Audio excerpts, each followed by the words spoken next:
Hello guys, welcome to yet another wonderful session of learning with Prepclass.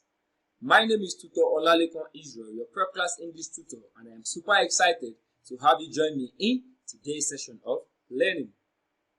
Now in today's session, we will be answering questions from the Jamb English 2017 past question. Now in this session, we will be answering question 36 to question 40. So before we begin, kindly take a moment to subscribe to this channel. Turn on the post notification so you can be notified whenever we upload any new content. Alright, let's begin. Now, for question 36 to question 40, we have an instruction here.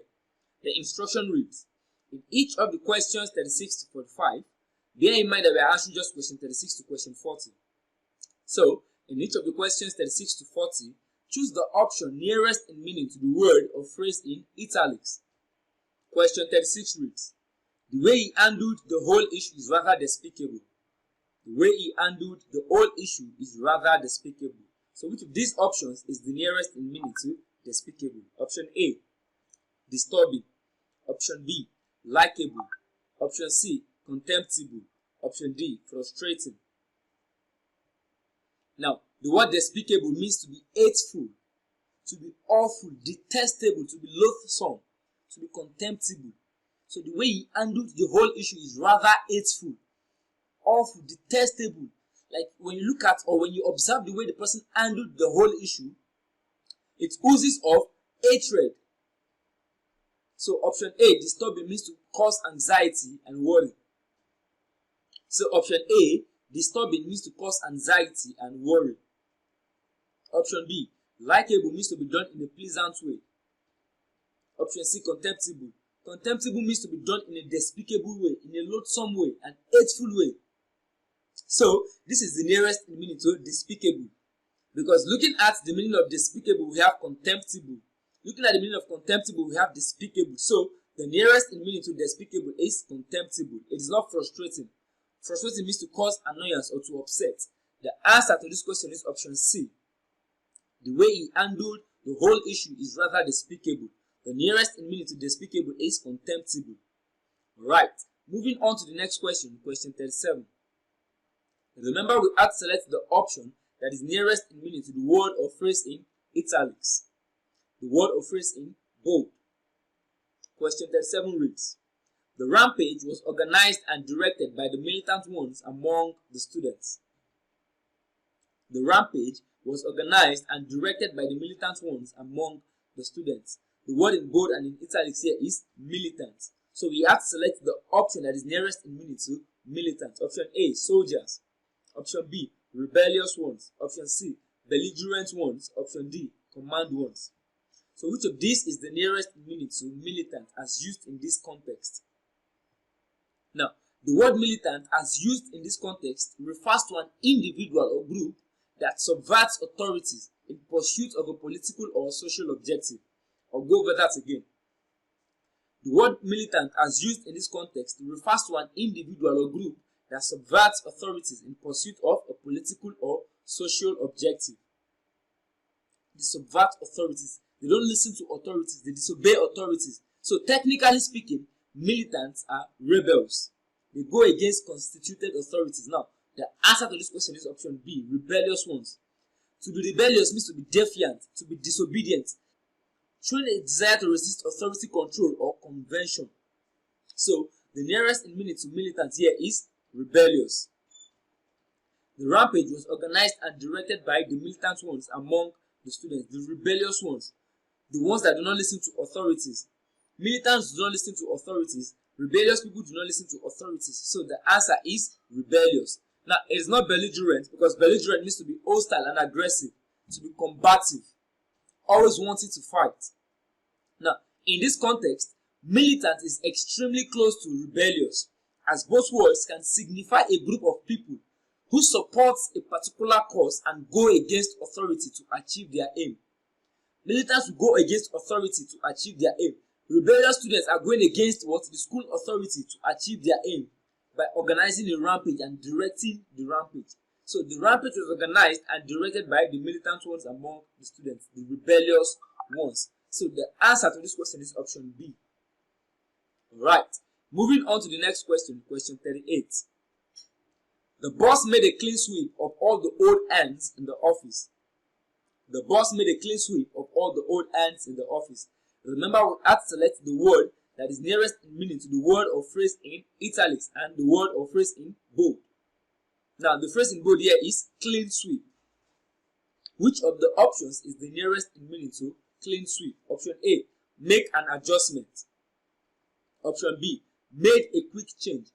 Option C, completely got rid. Option D, cleanly swept the office. So, which of these is the nearest in meaning to clean sweep? Clean sweep in this context means a thorough or sweeping change. A thorough or sweeping change, nothing is left behind. The large-scale removal or elimination of unwanted persons or things. The large-scale removal or elimination of unwanted persons or things. So, the nearest in meaning to clean sweep is option C, completely got rid. The boss completely got rid of all the old ants in the office. The boss made a clean sweep of all the old ants in the office. He changed everybody in the office. He completely got rid of all of them. Alright, moving on to the next question, question 39. Remember, we had to select the option that is the nearest in meaning to the phrase or word in bold. Question 39 reads, my friend will hate his uncle forever because he left him in the lurch in his hour of need. My friend will hate his uncle forever because he left him in the lurch in his hour of need. The phrase in italics or the phrase in bold here is left him in the lurch. So which option is the nearest in meaning to left him in the lurch? A, despised him. B, punished him. C, disinherited him. D, abandoned him.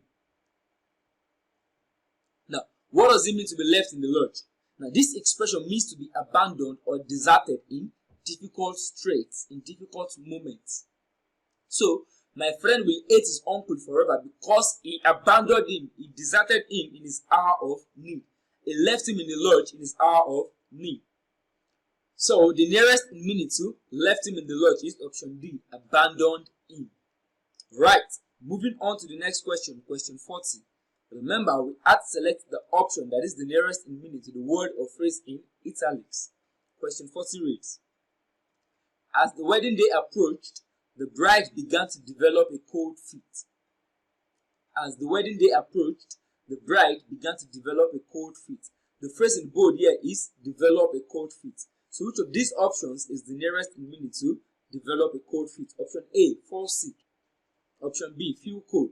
Option C, be reluctant. Option D, become aggressive. What does it mean to develop a cold feet? To develop a cold feet refers to apprehension or doubt. To develop a cold feet refers to apprehension or doubt strong enough to prevent a planned course of action. Now, the planned course of action that was supposed to happen was what? The bride getting married. As the wedding day approached, the bride began to develop a cold feet. She started having strong doubts, enough to prevent a planned course of action, enough to what? Stop the wedding. A loss or lack of courage or confidence, an onset of uncertainty or fear. So, the bride was no longer sure of the action she was about to take. As the wedding day approached, the bride began to develop a cold feet. The nearest in meaning to this is what? The bride began to feel reluctant. She began to be reluctant. Because to develop a cold feet refers to apprehension or doubt, strong enough to prevent a planned course of action.